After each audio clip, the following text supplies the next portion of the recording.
आपके हमारे बीच में भरोसे का रिश्ता होता है।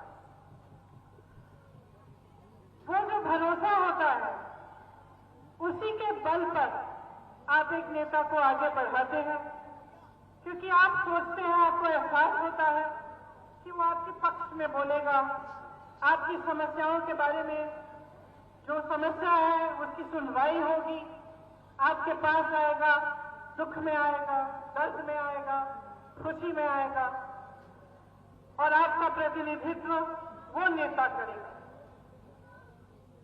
तो कभी कभी मन में आता है कि आज के प्रधानमंत्री जी नरेंद्र मोदी जी को दो बार जनता ने क्यों जिताया। इसीलिए जिताया होगा कि मन में उम्मीद रही होगी, कुछ भरोसा रहा होगा उनमें कि वो आपके लिए काम करेंगे। आपके सामने आए, पहला चुनाव हुआ, बड़ी बड़ी बातें हुई, करोड़ों रोजगार की बातें हुई, आपको आगे बढ़ाने की बात हुई, छोटे व्यापारी को आगे बढ़ाने की बात हुई, तमाम निर्णय लिए गए। उसके बाद अगला चुनाव आया। अगले चुनाव में जहां जहां गए मोदी जी ने किसानों की बात की, बेरोजगारी की बात की कि उसे दूर करेंगे। आपको कहा कि आपकी आय दुगनी करेंगे, आप दुगना कमाएंगे, ऐसी ऐसी नीतियां लाएंगे जिससे खुशहाली बढ़ेगी। लेकिन क्या हुआ? असलियत तो यह है कि उनके राज में ऐसा कुछ नहीं हुआ। आप बताइए, क्या आपकी कमाई दुगनी हुई है? क्या गन्ने का दाम 2017 से बढ़ा है? आप सब गन्ने के किसान हैं। आज भी जो निर्णय लिया है सरकार ने, क्या गन्ने का दाम बढ़ाया है इन्होंने? आपका बकाया कितना है? आपको मालूम होगा कि यूपी के किसानों का, गन्ने किसानों का 10,000 करोड़ रुपया बकाया है, और अगर पूरे देश भर के गन्ने का बकाया देखा जाए तो 15,000 करोड़ का है। अब आप सोच सकते हैं कि ये ऐसे प्रधानमंत्री हैं कि आपका बकाया आज तक पूरा नहीं किया, लेकिन अपने लिए दुनिया में भ्रमण करने के लिए इन्होंने 2 हवाई जहाज खरीदे हैं।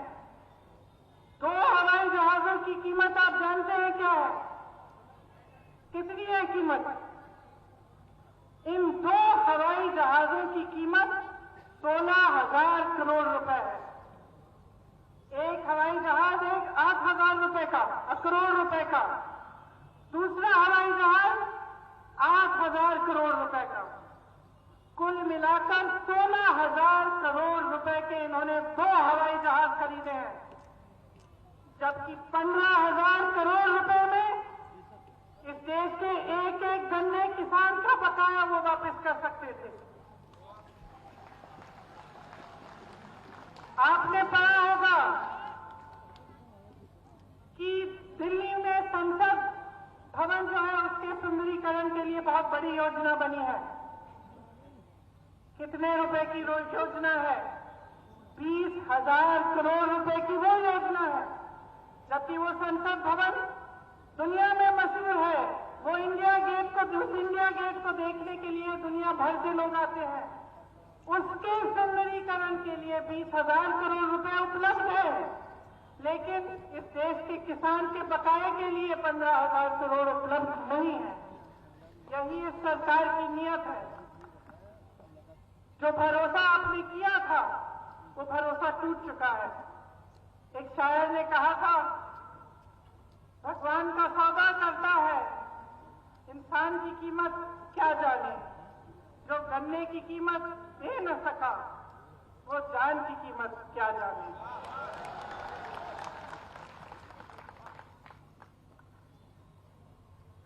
अब जैसे कि आपके ऊपर काफी संकट नहीं थे,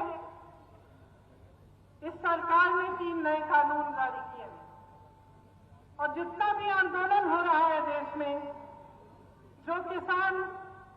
काफी दिनों से दिल्ली के बॉर्डर पे सर्दी में इतने दिनों से बैठे हुए हैं, अब गर्मी की तैयारी कर रहे हैं, वो किस लिए बैठे हैं?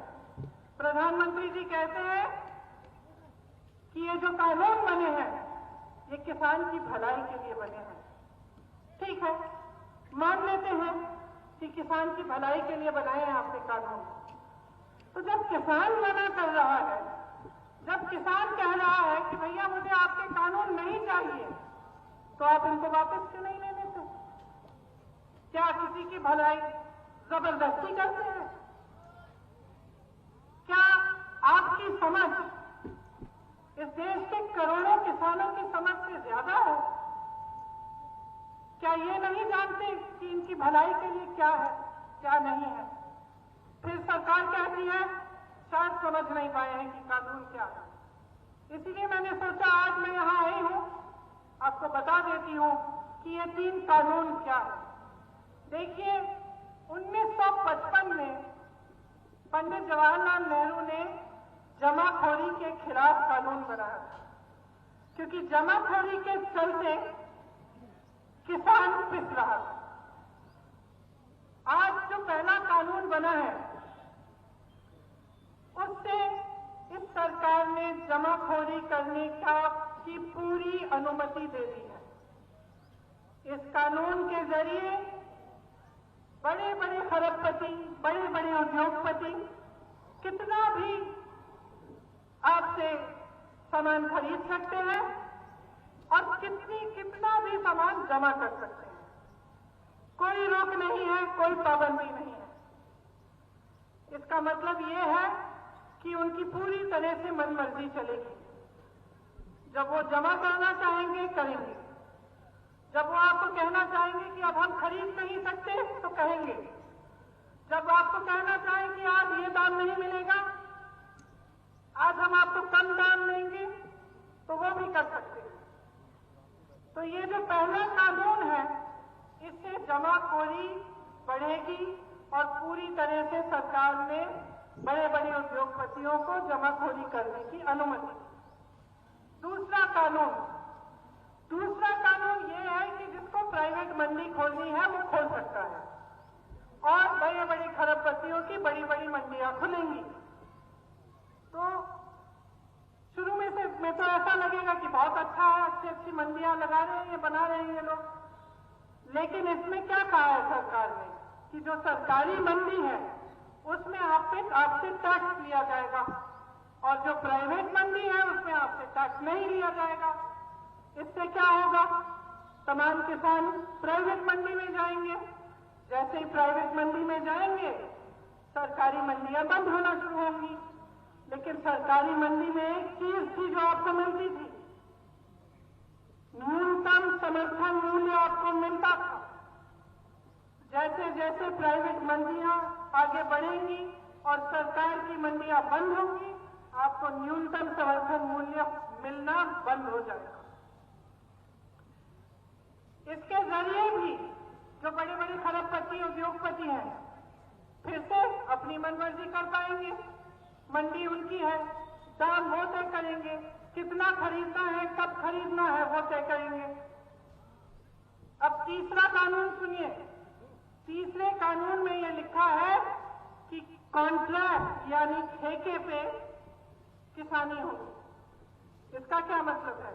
इसका मतलब है कि एक बड़ा खरबपति आ सकता है आपके गांव में और आपको कह सकता है कि देखिए आप 10-15 किसान हो, आपके साथ मैं कॉन्ट्रैक्ट बनाऊंगा, आप गन्ना उगाइए और इस गन्ने के लिए मैं आपको 500 रुपए दूंगा। आपने मेहनत की, गन्ना उगाया, समय आया गन्ना बेचने का, आप उस अरबपति के पास गए, आपने उनसे कहा कि 500 रुपए में आपने कहा था आप खरीदेंगे,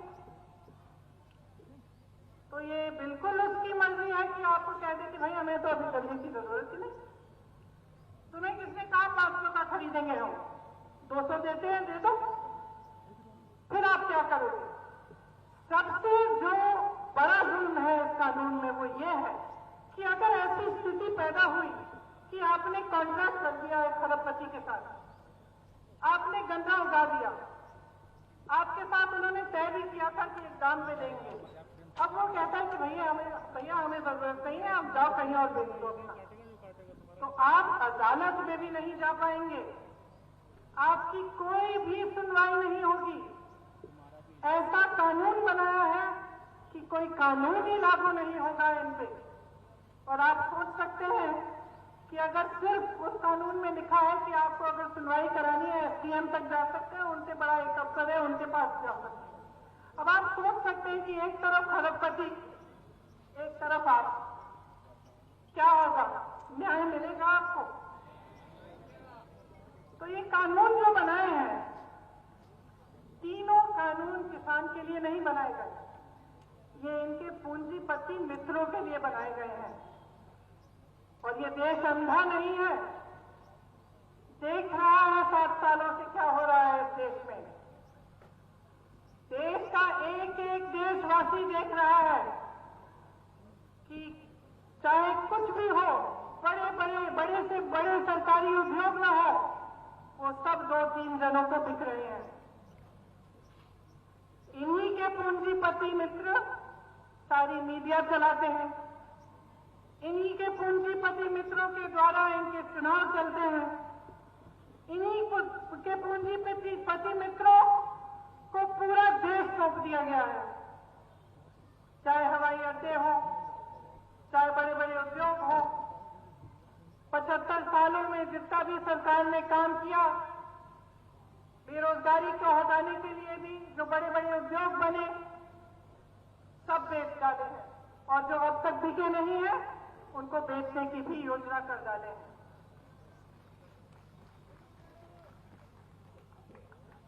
तो आप सोच सकते हैं कि ऐसी सरकार आपके लिए क्या करेगी। और अगर अभी भी आपको इनसे उम्मीद है, तो जरा गहराई से सोचिए कि आपके लिए कुछ करने नहीं वाले हैं। आज भी जब लाखों किसान इनके दरवाजे पे खड़े हैं, तो वही प्रधानमंत्री जो अमेरिका जा सकते हैं, ट्रंप साहब के चुनाव में उनके लिए बोल सकते हैं, सभा कर सकते हैं, जो चीन जा सकते हैं, जो पाकिस्तान जा सकते हैं, कोई ऐसा देश नहीं है जो इन्होंने छोड़ा। सबने देखा, हम सबने टीवी पे देखा, कभी कहीं उनका स्वागत हो रहा है, कभी कहीं। और बताइए, अपने घर से 2-3 किलोमीटर दूर 3 लाख किसानों से जो वहां पे धरना मार रहे हैं, जो सिर्फ आपसे ये मांग कर रहे हैं कि प्रधानमंत्री जी हमसे आकर बात करिए, हमारी बात सुनिए। आप 2-3 किलोमीटर अपने घर से दूर उनके पास नहीं जा पाए, आप दुनिया घूम सके, बड़े बड़े हवाई जहाज खरीदिए अपने लिए आपने, लेकिन आप उन किसानों की सुनवाई करने के लिए नहीं जा पाए। उल्टा क्या किया आपने? संसद में खड़े होकर मजाक उड़ाया। उन्हीं किसानों को आपने एक नया नाम दिया, आंदोलनजीवी, परिजीवी। परिजीवी होता क्या है?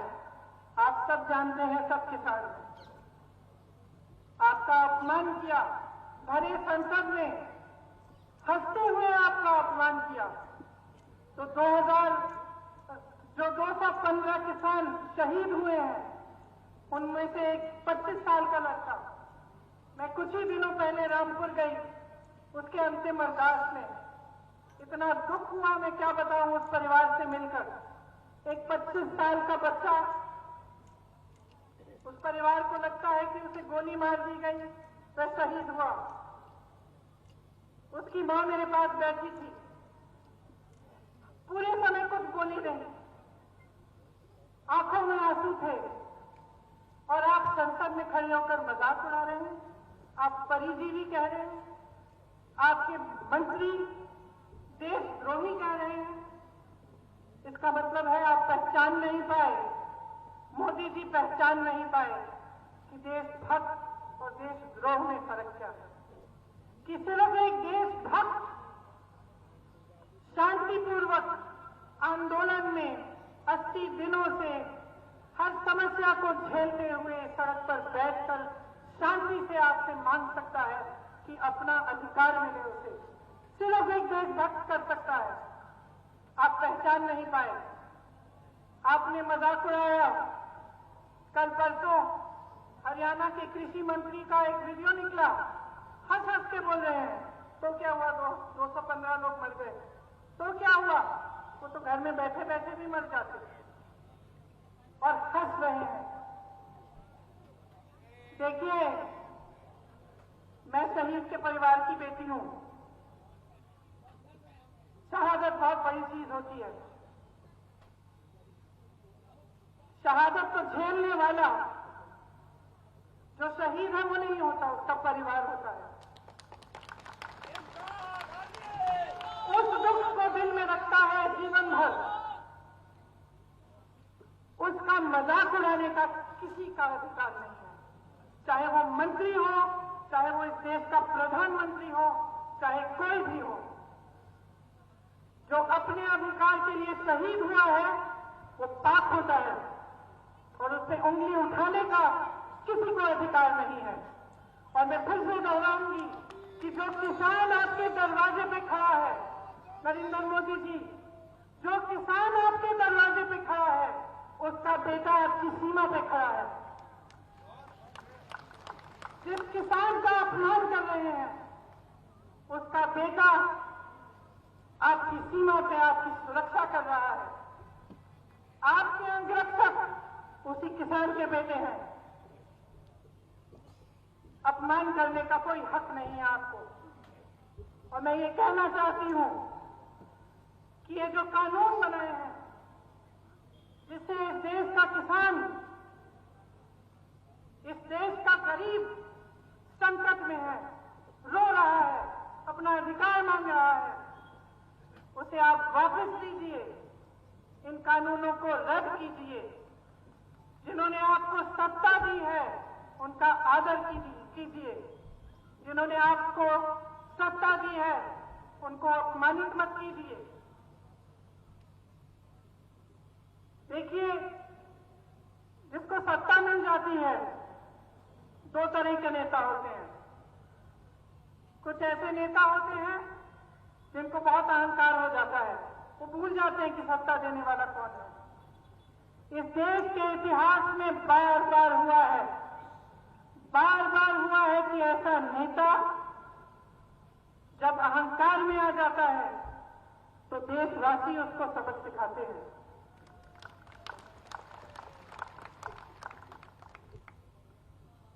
और जब देशवासी उसको सबक सिखाते हैं तब वो शर्मिंदा होता है। वो समझता है कि उसका धर्म क्या था।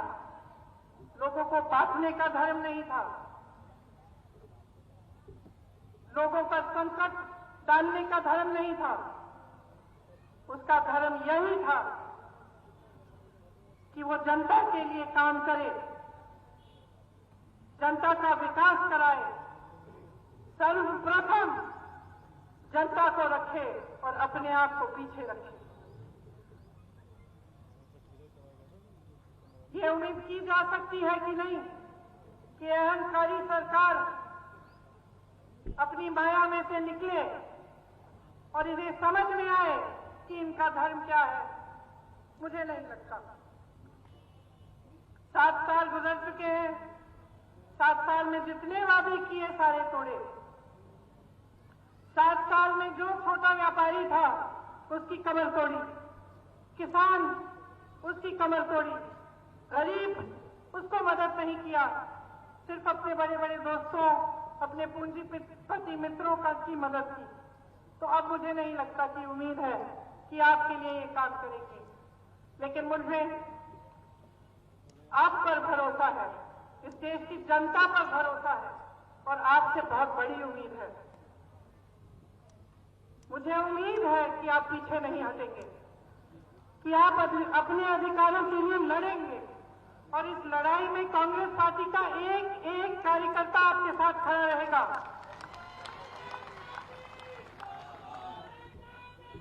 इस लड़ाई में हम आपके साथ हैं। मेरे भाई राहुल गांधी जी आपके साथ हैं, जिन्होंने संसद में किसानों की बात की, जिन्होंने संसद में कहा कि 2 मिनट मौन आप किसान के लिए रखिए जो शहीद हुआ है। और जितने भी सरकारी नेता थे, जो सरकार के नेता थे, सब अपनी जगह बैठे रहे, मजाक उड़ाते रहे, लेकिन विपक्ष का एक एक सांसद खड़ा हुआ और 2 मिनट का मौन उन्होंने रखा। राहुल गांधी आपके साथ है, कांग्रेस पार्टी का एक एक नेता आपके साथ है, एक एक कार्यकर्ता आपके साथ है, और मैं आपको आज यहाँ ये कहने आई हूँ कि मैं आपका साथ नहीं छोड़ूंगी। जब जब आप संकट में होंगे, मैं आपके पास आऊंगी, और मेरी जान, मेरा घर आप है। बहुत बहुत धन्यवाद। मैं आप सबसे आग्रह करूंगी कि जो 215 किसान आंदोलन में शहीद हुए हैं, उनके लिए हम 2 मिनट का मौन रखें। धन्यवाद।